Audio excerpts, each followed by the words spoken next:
Ozzy, ele nasceu em 1948, então ele foi adolescente na década de 60.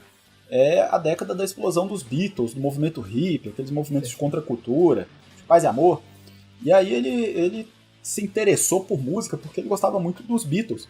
Quem não gostava, né, nessa geração aí de 60. Os Beatles, eles inspiraram diversos outros artistas dessa época também. Não só da Inglaterra, mas pelo mundo afora, né? E aí o pai dele teria comprado para ele um microfone, umas caixas de som, né? E ele acabou conhecendo os integrantes do Black Sabbath, que viria a ser o Black Sabbath ainda na escola. Hoje em dia ele é muito grato ao pai dele, tá? Ele fala isso em algumas entrevistas, porque o pai dele foi que possibilitou. Ele chegou e pediu o pai dele, pai, empresta $250. Ele até fala o número específico, o valor lá, né? Empresta $250 pra comprar esse material, que era justamente isso aí, um microfone, um amplificador. Na década de 60. Era muita coisa, realmente. Era um material de qualidade. Mas, velho, ele não era... Ele não é inglês, cara? Libras, desculpa. Ainda bem que você me corrigiu. Tá. Eu tô com dólares na cabeça, libras, tá? Ele era de Birmingham, Inglaterra. Mas o número era esse, 250. E o pai dele, de fato, compra, tá?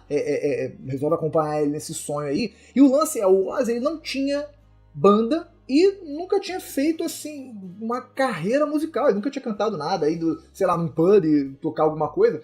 Mas ele colocou uma espécie de propaganda, uma espécie de cartaz feito à mão ali, numa loja, eu não me recordo se era uma loja de discos, mas era uma loja de instrumentos, se eu não me engano, né, que era onde os artistas da época, os músicos frequentavam e colocava Ozzy procura uma banda, né? E a parte mais importante que ele colocou embaixo do cartaz ali, que é eu tenho amplificador próprio.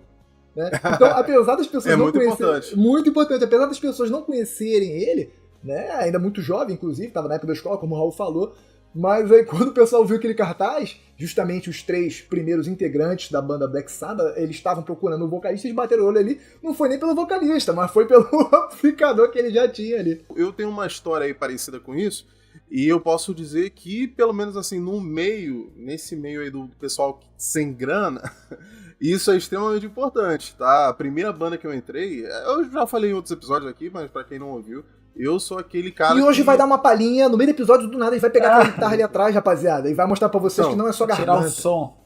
Agora que terminou de falar besteira, eu vou explicar. Eu sou aquele tipo de... Eu sou aquele cara que tá aprendendo, tô aprendendo desde os 12 anos, né, mas ainda tô aprendendo. Mas... Era só tu pegar a guitarra aí tu fingir, colocar uma música na edição. Cala a boca, falando pra caralho. Ó, eu cheguei a ter algumas mandinhas, assim, e é sempre assim, sempre foi assim. Quem tem alguma coisa, quem tem um amplificador, quem tem uma guitarra, tá na banda. Né? E a minha primeira banda foi exatamente assim. Tava na casa de um amigo, um colega dele chegou e tal, e eu tinha levado o meu amplificador e minha guitarra pra lá. Aí o cara olhou assim e falou, de quem é esse amplificador aqui? Eu, é meu. Tu tem a guitarra também? Tenho. E qual banda você tá? Já tá em banda? Eu falei, não, então agora você tá na nossa banda. Tipo, o cara nem me conhecia, tá ligado? Tipo, mas o cara precisava de alguém que tivesse uma guitarra e um amplificador. Então eu entrei assim. Então, assim, pra esses grupos, assim, que são desprovidos, né, de dinheiro aí, de equipamento, cara, o cara que tem qualquer coisinha, cara, ele já sai na frente, né? Muitas bandas se formaram aí no passado assim. Porra, e é muito massa, porque os caras eram colegas de escola, né? O Tony Iommi, o Geezy Butler e o Bill Ward. Eles eram ali da vizinhança, né? Das proximidades, moravam perto, chegaram a estudar na mesma escola. E antes de existir a primeira banda, que tornou o Ozzy famoso, né? Que era o Black Sabbath, eles tiveram um grupo de blues, que era o Pawcatuck Blues, um nome horrível. Que eles mudaram o blues era que tava muito, muito forte na época, né? Assim, a ideia de rock ou de metal ainda era nascente, né? Então era mais um blues muito... Eu ouvi uma das primeiras músicas na época que eles ainda eram um grupo de blues, e realmente, você vê que claramente é um blues, só que uma coisa mais agitada, com a guitarra um pouco mais enfática, mais presente, né? Justamente trazendo essa transição. Ah, mano, falando assim da minha opinião, qualquer estilo de rock é praticamente um blues acelerado e com mais ou menos distorção. Rock é blues, não tem como associar, né? É verdade. Mas, pô, aí eles mudaram o nome lá pra Earth. Como é que fala essa palavra em inglês? Minha pronúncia é péssima. Earth. Terra Earth. Terra, planeta Terra em inglês, né? Earth. Só que meio que já tinha, cara, uma banda com esse nome, né? E aí... comum também, né? Sim. Pois é. Os membros da banda, os caras que formaram o Black Sabbath, eles já tinham um certo interesse assim por ocultismo, né? Por umas paradas relacionadas a folclore, um misticismo europeu, inglês. Vampiration, e aí, sei lá, um negócio meio dark, assim. Aí diz a lenda que eles se inspiraram em filmes de terror, né? Pra mudar o nome pra Black Sabbath, pra criar uma espécie de nova cara, de nova roupagem para esse grupo musical, e também explorando assim temas relacionados ao horror, ao ocultismo também. Uma maneira... eu vi num documentário ele falando sobre isso, né? Parece que um desses integrantes tinha levado um livro, né, de ocultismo, e ele acabou tendo essa ideia. Ele falou, tem muita gente que paga pra assistir filme de terror.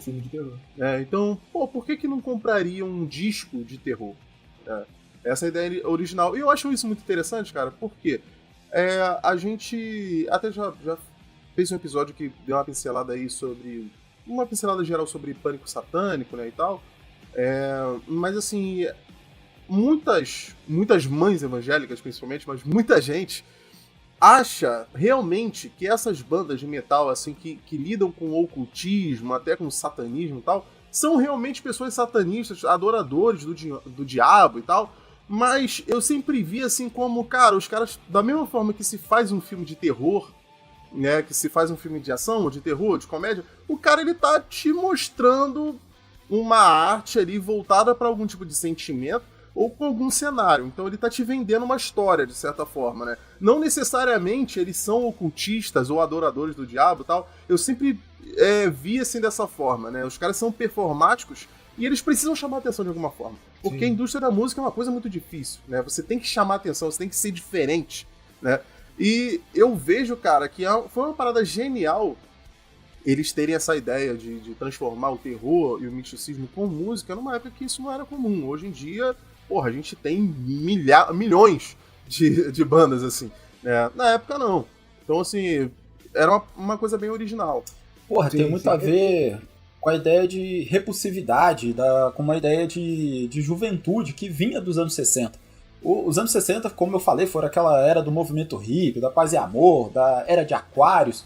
Só que tudo isso foi absorvido pela indústria e o movimento hippie ele acabou não trazendo uma mudança que a juventude esperava. Os anos 70, eles são uma espécie de antítese da década anterior, né? A década de 70 vai trazer essa revolta, esses temas mais obscuros, essa agressividade, é muito constante a se falar em morte, em depressão, em decadência. E o Black Sabbath, o Ozzy Osbourne, eles são um exemplo disso, uma busca por uma subversão, por uma repulsividade que chocasse aquela geração passada, cristã, ali, né? a moral, né, da sociedade da época. Então ainda havia essa necessidade de juventude de ser contra a geração mais velha, mas aquela ideia de paz e amor ficou para trás. Agora se buscaram esses temas. No caso, assim, o Black Sabbath, né, esse gênero específico, né, buscou essa coisa mais agressiva. Sim, essa quebra de estigma, tem uma frase muito interessante do Ozzy, uma entrevista que ele deu já depois, bem depois de adulto, mas justamente se referenciando, falando sobre esse primeiro momento da banda Black Sabbath. Que pra eles era uma novidade muito legal, tipo assim, década de 70, juntou a banda, os caras se juntavam, tocavam música, não tinha nenhuma música ainda, então tudo que eles criavam era muito novo, era uma novidade, e aí ele na entrevista ele fala justamente o seguinte, o entrevistador pergunta pra ele, como é que era? Vocês se divertiam? Como é que era? E ele fala o seguinte, era muito legal, era muito melhor do que ter um emprego na porcaria de uma fábrica cheia de poluição, né? Então assim, até nessa sutileza dessa frase dele, você vê uma forma de protesto, ou seja, nós não queremos essa vida normativa, né, imposta pela Inglaterra, porque o que era Birmingham se não uma cidade cheia de fábricas, né? Pra quem assistiu o Peaky Blinders aí, e a Inglaterra como um todo, né? Então, a banda Black Sabbath traz justamente essa ideia de protesto aí, que é muito maneira. E todo jovem se identifica, né? Tem isso. E tem umas paradas assim também em relação à questão de indústria cultural, cultura de massa, né? Que, hoje em dia, o mercado musical ele é muito diferente do que era 50, 60 anos atrás. o rock tava vivendo ali um dos seus melhores momentos, né? Entre as décadas de 70 e 80. Então, era um filão mercadológico, na época existia loja de disco, né, coisa que não existe mais, mas era assim, uma prateleira numa loja de disco, era uma parte do mercado musical a ser explorada. Então, esses igual novos locadora grupos, de filme VHS, que também não existe mais. também não existe mais. Pô, eu ainda tenho ali uns CDs e tenho umas fitas também, é cassete, não? Como é que chama essas de música? Ih, cara. É fita cassete mesmo, cassete. fitazinha pequenininha. Quadradinha? Acho que é cassete mesmo. Porra, eu não lembro se cassete é de mas isso aí virou item de colecionador, né? Porque pras crianças que estão assistindo a gente que nunca viram, cara, a gente tem a fita cassete, a fita de vídeo, que era mais ou menos esse tamanho, assim, né? Que, pô, era literalmente uma fita ali enrolada, né? Que a gente botava no videocassete. E tinha uma muito parecida, só que ela era pequenininha assim, que era de áudio, né? Era uma fita de áudio que a gente botava. Normalmente era um aparelho de som que ele tinha um tocador de CD em cima, né? E tinha duas entradas assim de fita cassete na frente. Né? A maioria deles era assim. Eles nunca vão tinha muito de carro também. Esses jovens nunca mais vão entender. Nem pendrive eles sabem o que é mais, nem pendrive. O player veicular era assim, né? Era uma fitazinha que você botava, tal. Isso antes do CD. Mano, e na época do Black Sabbath nem isso existia, era disco, né? Disco isso. Pois é, o primeiro disco deles é lançado em 1970, numa sexta-feira 13, em fevereiro. Caraca, maneiríssimo. Cara. Maneiríssimo. Essa preocupação, simbólico, né, desde o início da banda, de um marketing, né, uma ideia transgressora, uma estética ocultista, né, desde logo do início, com essa intenção mesmo de associar, né, não vender só a música, mas vender também um tipo de comportamento, uma ideia, uma sensação, né. Os caras tiveram também um senso de produção, né, um senso artístico muito forte para entrar no mercado musical. A gente acabou não falando, né, mas eles tiveram essas inspirações assim de livros, de ocultismo e tal, mas o nome da banda, Black Sabbath, é o nome de um filme de terror, né, dos anos 60 também, 60 e pouco, eu não lembro a data exatamente, mas eu lembro que aparentemente é do Boris Karloff, que é um nome muito famoso do gênero na época, né. Então, assim, é um daqueles terrores, assim, meio trash, assim, uma parada meio bizarra, assim, mas que eles que acharam o nome muito maneiro, né, e colocaram aí que eles assumiram mesmo essa estética de coisa de terror e tal. Pô, e pra combinar com essa estética, eles produziram um som bem carregado, né, bem forte, bem pesado, com riffs de guitarra muito marcantes, né. E o Black Sabbath, o Ozzy Osbourne, eles são considerados um dos criadores de um estilo que veio a ser definido como heavy metal. Será que os nossos ouvintes ou espectadores entendem o que é quando a gente fala de heavy metal? Eu me sinto tiozão falando isso.